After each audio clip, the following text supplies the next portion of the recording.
Replication experiment, जिसमें हम replication को प्रूव करने के लिए जो मैसलसन एंड स्टॉल ने एक्सपेरिमेंट किया था उसके बारे में देखेंगे। डीएनए रेप्लिकेशन, रेप्लिकेशन से मतलब होता है कि डीएनए अपनी कॉपीज़ बनाता है। कॉपी किस तरह से बना रहा है? सेल के अंदर, न्यूक्लियस के अंदर ये रेप्लिकेशन की प्रोसेस होती है। तो ये किस तरह से यह प्रोसेस चलती है?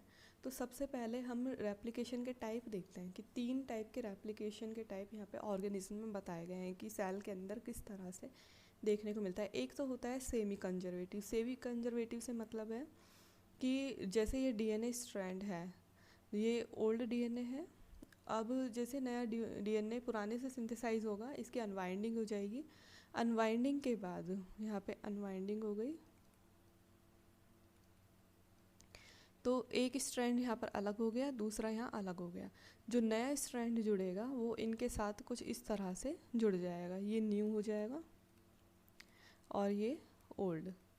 तो इस मेथड को सेमी कंजर्वेटिव मेथड कहते हैं कि एक डीएनए का जो मॉलिक्यूल है वो 2 डीएनए मॉलिक्यूल बनाएगा, जिसमें एक स्ट्रैंड उसमें इस ओल्ड स्ट्रैंड का काम करेगा और दूसरा स्ट्रैंड दूसरे मॉलिक्यूल में ओल्ड स्ट्रैंड का काम करता है।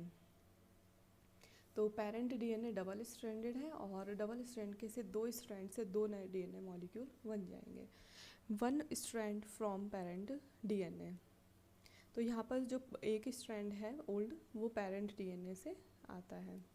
Semi conservative hypothesis for DNA replication was proposed by Watson and Crick. Semi conservative hypothesis जो डीएनए रेप्लिकेशन के लिए दी गई थी वो वॉटसन और क्रिक ने दी थी। तो ये वॉटसन और क्रिक की हाइपोथेसिस थी, जिन्होंने डीएनए का डबल हेलिक्स मॉडल दिया था, उन्होंने ही यही हाइपोथेसिस दी थी। According to this hypothesis, DNA molecule separate during replication and each strand act as a template for synthesis of a new strand। इस हाइपोथेसिस के अकॉर्डिंग यह है कि डीएनए मॉलिक्यूल सेपरेट रेप्लिकेशन के टाइम पे सेपरेट होता है, जैसे पहले बताया है कि यहाँ पे रेप्लिकेशन होगा उस टाइम पे सेपरेट हो जाएगा, दोनों स्ट्रैंड अनवाइंड होकर के, और फिर जो ईच स्ट्रैंड है, प्रत्येक स्ट्रैंड टेम्पलेट की तरह वर्क करता है और नए डीएनए का सिंथेसिस करता है। फिर नेक्स्ट आता है, तो सेमी कंजर्वेटिव में क्या हो गया, ओल्ड डीएनए मॉलिक्यूल के 2 स्ट्रैंड अलग होते हैं और नए डीएनए सिंथेसिस में हेल्प करते हैं, तो आधा आधा उसमें डिवाइड हो जाता है। कंजर्वेटिव, कंजर्वेटिव के नाम से जैसे पता चल रहा है कि इसमें क्या देखने को मिल रहा है, पेरेंट डीएनए, इसमें कोई अनवाइंडिंग नहीं होगी और ये यूं के यूं ही नया डीएनए का सिंथेसिस कर देगा, ये न्यू डीएनए का सिंथेसिस हो जाएगा और जो नया एक दूसरा जो नया डीएनए बनेगा वो बिल्कुल ही न्यू स्ट्रैंड से मिलकर के बना हुआ होगा। तो यह कंजर्वेटिव मेथड है जिसमें कि डीएनए का पेरेंट डीएनए का मॉलिक्यूल एज इट इज़ नया डीएनए बनाएगा। Entire molecule work as template, तो इसमें जो पूरा मॉलिक्यूल है वो ही टेम्पलेट की तरह काम करेगा, जिसके ऊपर और आगे सिंथेसिस होगा, जबकि जो सेमी कंजर्वेटिव था उसके जो स्ट्रैंड होता है वो टेम्पलेट की तरह काम करते हैं और नया डीएनए सिंथेसिस करते हैं। After replication, one molecule is entirely conserved old molecule and other is all new synthesized DNA। तो जैसे यहाँ पर दिया हुआ है कि रेप्लिकेशन के बाद जो एक मॉलिक्यूल बनेगा वो बिल्कुल कंजर्व्ड होगा, जिसमें कि ओल्ड मॉलिक्यूल को बिल्कुल कंजर्व किया गया है, ओल्ड है ये, और जो कि जो नया सिंथेसाइज हो रहा है वो बिल्कुल नए डीएनए या नए होगा। फिर नेक्स्ट आता है डिस्पर्सिव। डिस्पर्सिव से मतलब जैसे नाम से ही पता चल रहा है कि कुछ पार्ट नया होगा कुछ पुराना होगा, तो इस तरह से ये देख सकते हैं हम पेरेंट डीएनए डबल स्ट्रैंडेड है। तो इसमें क्या हुआ, अब इसमें डीएनए मॉलिक्यूल नया बनाने के लिए इसमें अनवाइंडिंग की प्रोसेस नहीं हुई है और यह मॉलिक्यूल ऐसे के ऐसे ही क्या होगा, ये बीच में से टूटा और यहाँ कुछ नया आकर के ऐड हो गया इस तरह से। इसी तरह से जो आधा हिस्सा यहाँ पर था, इसकी जगह कुछ नया लग जाएगा और यहाँ कुछ नया ऐड हो जाएगा।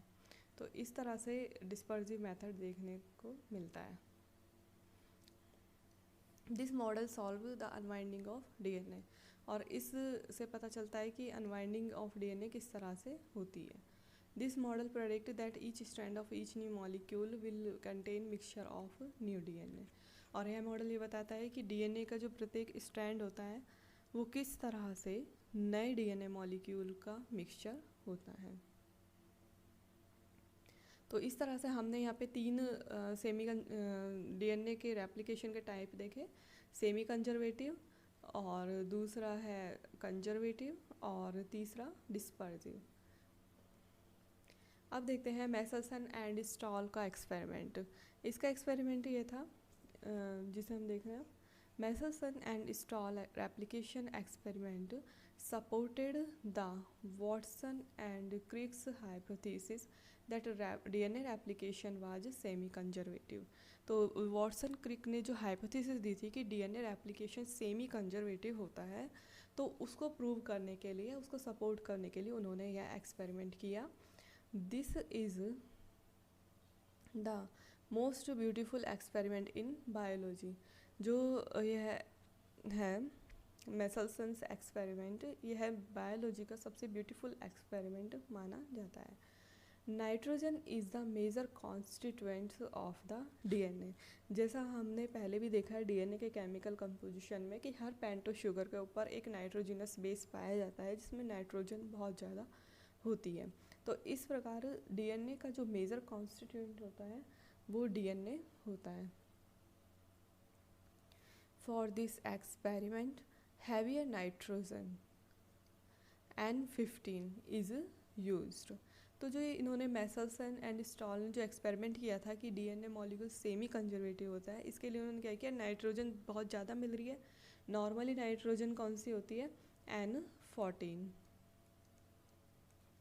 तो ये तो नॉर्मली मिल ही रही है। तो इसके लिए इन्होंने क्या किया, हैवियर नाइट्रोजन को यूज़ में लिया। हैवियर थी लेकिन रेडियो एक्टिव नहीं थी, तो N15 मॉलिक्यूल, जो N15 एटम है या नाइट्रोजन है, इसको इन्होंने यूज़ में लिया है। Parent DNA was tagged with heavy nitrogen isotope of nitrogen to distinguish between parent and newly copied DNA. तो इन्होंने इसके लिए क्या किया, जो पेरेंट डीएनए था उसको टैग किया हैवी नाइट्रोजन के साथ। फिर उस जो हैवी नाइट्रोजन वाला जो पेरेंट सेल ने डीएनए की नई कॉपीज़ बनाई हैं उनको आइसोलेट किया। N15 isotope of nitrogen have an extra neutron in the nucleus which make it heavier। तो इसमें क्या होता है, N15 हैवियर इसको इसलिए कहा गया है क्योंकि जो नाइट्रोजन है नॉर्मली N14 मिलती है, तो इसमें एक एक्स्ट्रा न्यूट्रॉन प्रेजेंट रहता है न्यूक्लियस में, जिस कारण इसको हैवियर कहा गया है।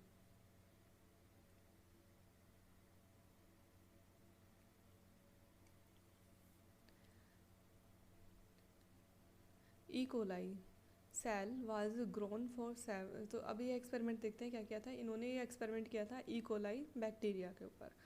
E coli cell was grown for several generation in a medium containing ammonium chloride with N15। तो इन्होंने क्या किया, सबसे पहले जो अमोनियम क्लोराइड साल्ट था इसमें N15 वाला साल्ट यूज़ में लिया, जिसमें नाइट्रोजन 15 वाली थी। अब ई कोलाई सेल की बहुत सारी जनरेशन इस अमोनियम क्लोराइड N15 वाले अमोनियम क्लोराइड मीडियम पर ग्रो करवाई। DNA extracted from these E. coli cell centrifuged on cesium chloride density gradient centrifuge। तो ये सेंट्रीफ्यूज का एक टाइप होता है जिसमें सीजियम क्लोराइड सॉल्ट यूज़ में लिया जाता है और इसकी डेंसिटी के आधार पर जो अपन मॉलिक्यूल्स हैं उनको सेपरेट किया जाता है। DNA separate at the point at which its density equals to the salt solution। जब DNA है उसकी डेंसिटी साल्ट सॉल्यूशन के इक्वल हो जाएगी उस टाइम पर इसको सेपरेट कर लिया जाता है। The DNA of cell grown in N15 medium had higher density than normal grown cell N14 medium. तो अब यह देखा जाता है कि पहले तो इन्होंने N14 मीडियम वाले जो DNA आइसोलेट किया था उसकी डेंसिटी देख ली किस तरह से आई है। फिर उसके बाद इन्होंने यह देखा कि N15 मीडियम पर जो सेल ग्रो की थी उसके DNA की डेंसिटी क्या आती है। N15 cell transfer to N14 medium. तो इस तरह से हम ये देख सकते हैं कि जो N15 सेल हैं उनको N15 मीडियम पे इन्होंने बाद में ट्रांसफ़र किया है, फिर वो सेल डिवाइड हुई हैं, उसके बाद फर्स्ट रेप्लिकेशन की प्रोसेस इन्होंने देखी है। पहले N14 वालों का caesium chloride density gradient centrifuge पे ये देख लिया कि इनकी डेंसिटी क्या आ रही है। फिर N15 वालों की देखी है, फिर उसके बाद जो N15 वाली सेल थी उनको N14 वालों के साथ ग्रो कराया मीडियम पर, और एक रेप्लिकेशन के बाद उन्होंने देखा DNA was found to have intermediate density. जो DNA था उसकी डेंसिटी दोनों के बीच की आई है, N14 और 15N, इन दोनों के बीच की डेंसिटी यहाँ पर देखने को मिली है। Equal amount of DNA with two different density. तो यहाँ पे हमें लगभग 50-50% हमको देखने को मिलेगा। इंटरमीडिएट डेंस, तो अब यहाँ पे देखा है कि DNA की अमाउंट कैसे बनती है। Intermediate density of DNA of cell grown for only one division in N14 medium. DNA from cell grown exclusively in 14N medium. तो इन्होंने DNA कैसे लिया है, एक तो N15 मीडियम वाली सेल ली है। N15 जो पहले जो N15 मीडियम पे ग्रो की थी उनको एक डिवीज़न करवाया है N14 मीडियम पर, और दूसरा है केवल N14 मीडियम वाली। तो अब इस तरह से ये देखने को मिली है। ये पर्पल कलर की तो N15 मीडियम और ये N14 मीडियम है। तो इस तरह से यहाँ पे सीजियम क्लोराइड डेंसिटी सेंट्रीफ्यूज किया तो मॉलिक्यूल की जो डेंसिटी है इस तरह से प्राप्त हुई है। जब केवल N15 वाली सेल ली है तो उसमें 100% यही है, दूसरे में भी 100% रही है। लेकिन जब N14 के ऊपर इसे ग्रो कराना स्टार्ट कर दिया तो 50-50%। फिर ये तो हो गई इसकी फर्स्ट जनरेशन में, जब ये वाली सेल है जो इसमें ये वाली सेल इस वाली में ग्रो कराई है।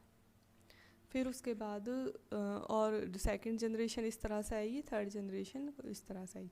तो धीरे धीरे जो 14 मीडियम वाला वो है वो उसमें ज़्यादा बढ़ता चला जाएगा। तो इससे यह पता चलता है कि जो DNA का रेप्लिकेशन है वो सेमी कंजर्वेटिव टाइप का होता है, क्योंकि जैसे पहले उसे N15 पर ग्रो कराया, कई सेवरल जनरेशन उसकी उस पर ग्रो की, तो कम्प्लीटली जो बेसिस थे N15 वाले हो गए।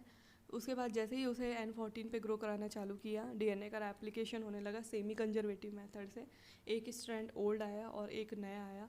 नए में क्या हुआ, जो N14 थी वो आने लग गई, जो नाइट्रोजनस बेस थे N14 वाले आने लग जाएंगे। फिर उनका दोबारा से रेप्लिकेशन हुआ तो जिस मीडियम पे वो ग्रो कर रहे हैं वहाँ से वो बेसिस लेना स्टार्ट कर देंगे, नाइट्रोजन वहाँ से ऐड होना स्टार्ट हो गई, और इस तरह से धीरे धीरे वापस से N14 में बदलने लग गए। Thank you.